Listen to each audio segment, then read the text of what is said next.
ব্যাপার কে জানে, এত দেরি তো রেশমি করে না। রেশমি এলে নয় আরেকবার বলে দেবো, এখন তোদের বলছি ভালো করে শুনে না। এবার আমাদের একটা বেশ শাসালো কেস ধরতে হবে, বুঝলি? কি কেস? কিসের কেস? এবার যে কেসটা ধরবো সেটা কলকাতায় হবে না, হবে কলকাতা থেকে একটু দূরে, মোহনপুরে। মোহনপুরে? কেন? ওখানে একজন শাসালো পার্টি থাকে, নাম দীনেশ পটেল। দীনেশ পাটেল? আরে বাবা, তোদের না কোনো কিছুতে তোদের জেনারেল নলেজ খুব খারাপ। কাগজে ছবি বেরিয়েছে, দেখিস নি? দেখ। ধরা পড়লাম বলে হাসছেন? Too smart. ধরার আগে তো নিজেই ধরা দিলেন, কারণটা জানতে পারি? একটা কথা বলতে চাই। অনেক কথা বলার সুযোগ দিয়েছি, তখন মিথ্যে বলেছেন। এবার আর বলবো না। দেখা যখন হয়েই গেল, ভাবলাম আপনারা তো সেই আমাকে ধরবেন, না হয় আমি একটু আপনাদের সময়টা বাঁচিয়ে দিলাম। কি বলতে চান আপনি? আমি আজ ফেক সিবিআই টিম মেম্বারদের কথা স্বীকার করব, কিন্তু ওদের কি পাবেন? ওরা তো পালাবে। কি বলতে চাইছেন? আমি আপনাদের ইনফরমেশন দিয়ে সাহায্য করতে পারি, কষ্ট করে কাউকে খুঁজতে হবে না, একসঙ্গে সবাইকে পেয়ে যাবেন। ডিলটা কি? এর বিনিময়ে আমার একটা জিনিস চাই। কি? প্রদীপ। প্রদীপ নির্দোষ, ও খুব সহজ সরল মানুষ।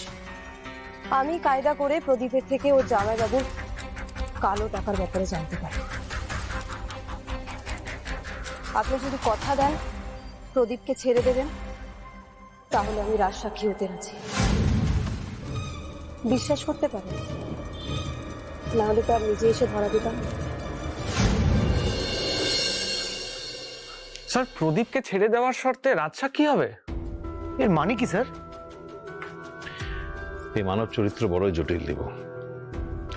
পৃথিবীতে যেরকম ভালোবাসার নাম নিয়ে লোককে ঠকানোর উদাহরণ আছে, সেরকম ভালোবাসার জন্য নিজের সবকিছু স্যাক্রিফাইস করার উদাহরণও কম নেই দেব।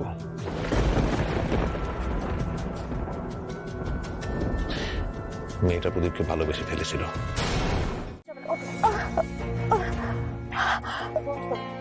স্ট্রং কিচ্ছু হবে না।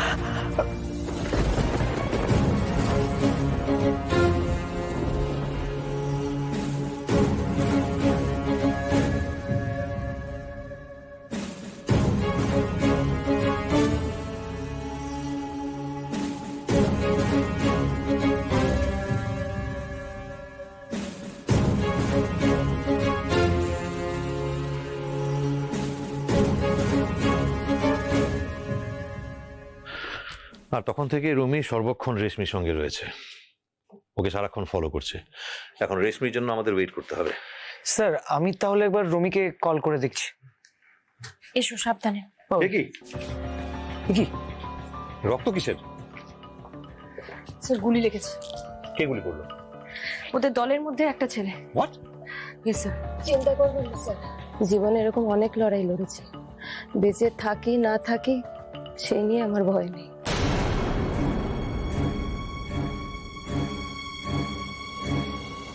কোথায়? ডক্টর কাস্তগীর আপনি? হ্যাঁ, আসলে আমি আসার সময় কল করে দিয়েছিলাম। বাবা, বাবা, এইখানে গুলি লেগেছে?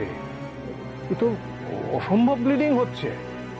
আরে একে তো এক্ষুনি হসপিটালে ভর্তি করতে হবে। রুমি, ওকে অ্যাডমিট করার ব্যবস্থা করো। Yes sir. আজকের নিউজ পেপারটা পাওয়া যাবে? রোহিত, আপনাদের সুবিধার জন্যই বলছি।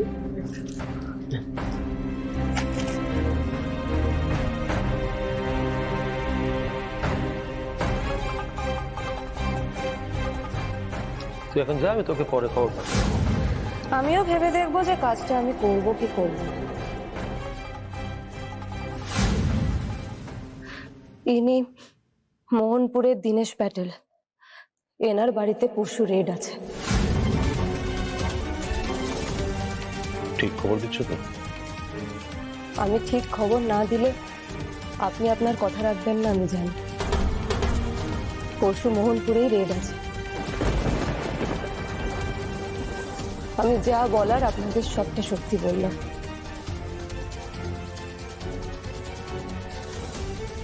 প্লিজ আমাদের ডিলটা ভুলবেন না।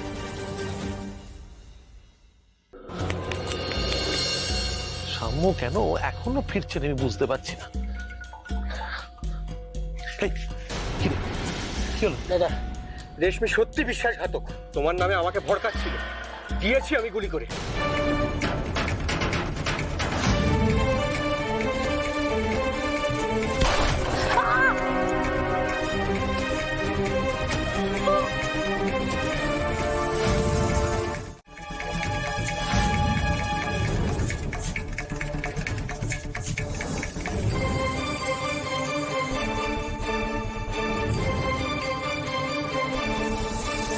তার মানে রেশমি পালিয়েছে।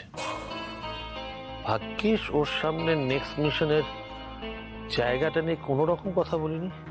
লাগবে না আমাদের রেশমিকে, যা করার আমরাই করব। তুই ভালো করে শোন, বাকি দুটো বুঝিয়ে দিবি। আমাদের এটাই হবে লাস্ট মিশন।